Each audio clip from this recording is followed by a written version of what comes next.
Geraldine Brooks, you talk about your novels beginning with a nugget of historical truth that becomes a foundation stone, and then you erect the building, the girders, and so on.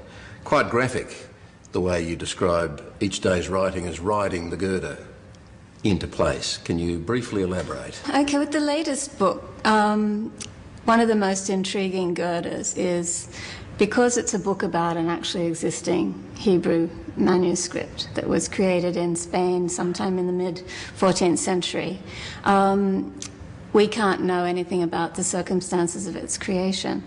But within this illuminated manuscript, there's one illustration that shows a Jewish family celebrating Passover, and all the ritual foods are on the table that you'd see at any Jewish family home on Passover. And the family's all dressed in their finery and everything. But at the table, there's an African woman, unmistakably African. She's got beautiful kind of ebony blue skin and African features. She's dressed just as finely as everybody else at the table, and she's holding a piece of matzah in her hand. But in the 14th century, if you're African in Spain, you're probably Moorish, which meant you're probably Muslim. So who was this African Muslim woman celebrating with the Jewish family? So that was a girder that you rode into its place in the book. That's right. One conclusion you've drawn from writing and researching across 6 centuries is that the condition of the human heart has never changed. I believe that. That's, even as when I was working as a foreign correspondent for so many years, there are people that fall into the camp of we're basically alike at heart or we're basically different.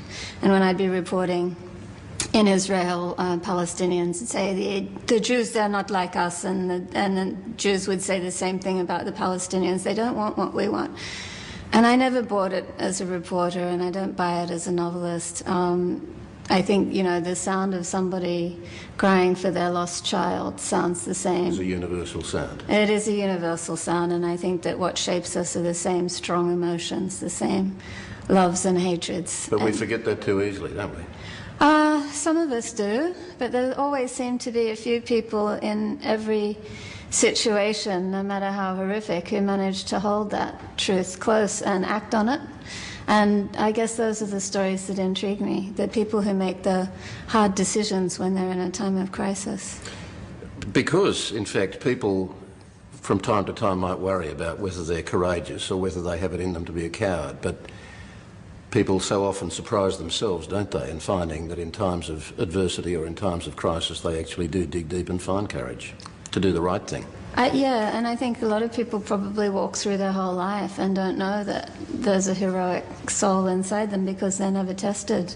And I guess that's a fortunate thing, because who wants to find yourself in a catastrophic situation, a life-threatening situation? But I always think about the window washer at the World Trade Center who was trapped in the elevator, and he was the one who led everybody to freedom because he just wouldn't give up, and he scraped his way through the drywall with his squeegee. And, did that guy know that that was in him, to have that resilience? I bet he didn't. In People of the book, you draw on recurring themes through the centuries, the play between tyranny and individual courage, tolerance and intolerance, the Inquisition, Nazism, the ethnic cleansing of Bosnia. What are you saying through the Haggadah, the Jewish prayer book? I think what struck me about this story and why I wanted to tell it novelistically was that this little book has lived through the same story enacted so many times. It was created in Spain at a time of great intercommunal harmony, a time known as the convivencia, when Christians and Muslims and Jews lived together. If it wasn't always a perfect love fest, at least it was a time of tolerant acceptance and great intellectual exchange, actually. And I think the book itself reflects that. And then it gets swept up in the horror of the Inquisition that resulted in the expulsion of all the Jews and Muslims from Spanish territory. And somehow it gets across to Venice, and it's there when the Pope's Inquisition rises up again, and Hebrew books are being burnt by the bagful, and somehow a Catholic priest chooses to save this one. And it makes its way to Sarajevo, and only to be a witness to the rise of Nazism, to survive that because it was saved by Muslim hands, and then to find the same story again with the rise of the ultra-nationalist ethnic cleansers.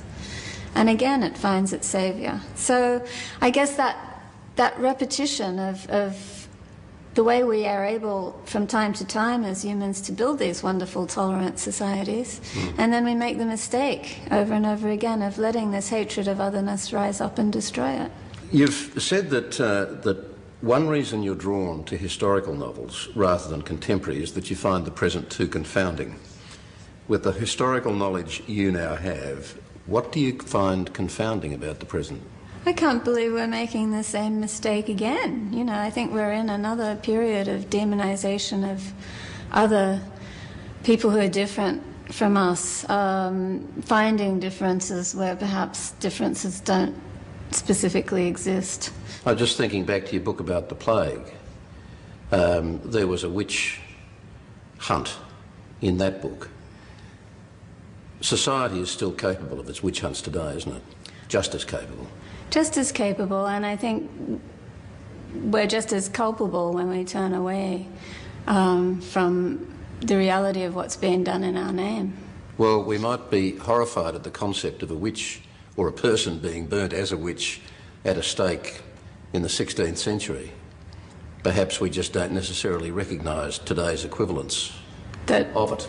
Waterboarding some taxi driver that got rounded up in Afghanistan is perhaps the modern equivalent. Well, I think you've observed that the Inquisitors in Spain had their form of waterboarding in the 15th century. Well, they invented it as far as I know.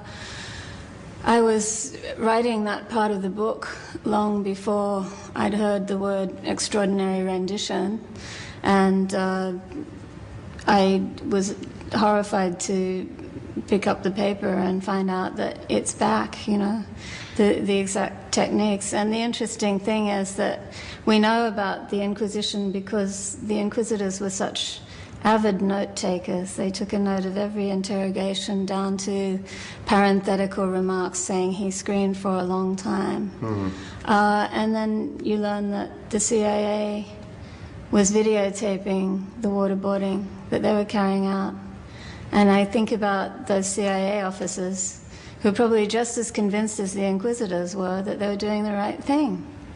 And our ability to have these moral blinkers is pretty incredible. I'm always intrigued with successful writers to know whether they continue to write from love or necessity, not just material necessity, but perhaps even anxiety, perhaps ego. Whether they'll know when to quit, whether, like Morris West, they'll still be writing their next book as they die. I hope so. I mean, the beauty of being a writer is it's not like being a swimmer. You know, when they we're talking about our Olympic swimmers, and they'd say, oh, she's so old, and she's all of 25 or something. So the beauty for a writer is that you can keep doing it right into your dotage. And I hope to be able to keep doing it as long as I can get away with it, yeah. Geraldine Brooks, thanks for talking with us.